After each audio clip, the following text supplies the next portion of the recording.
What's your reaction to today's announcement by the Met?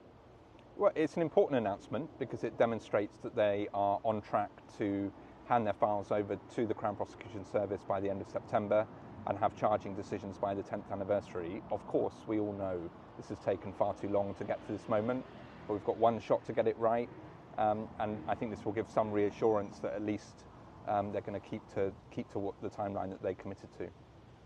I guess there's so many ifs and buts in this, but one of the biggest ifs is if and when a charge does get to trial, how long that trial will take. What's your fear on that? Well, we know that there is a huge court backlog, and unfortunately that's going to take time to turn around. The government has plans to do that.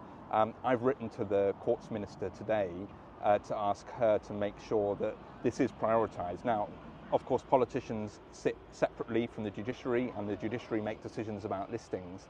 But we saw in the aftermath of Southport and other examples where events of national significance were prioritised, and I hope that that will be the same for Grenfell. The kind of top headline in all of this is just how long it's taken to get justice. 10 years before a charge, 12, maybe more, until we get anyone in the dock or in the trial. How would you sum that up?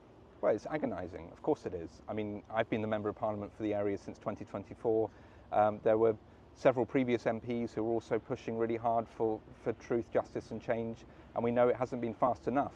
But I would say, I've also met with Hillsborough families who never got justice after, over 30 years of campaigning. So we do have a chance to see people held criminally accountable.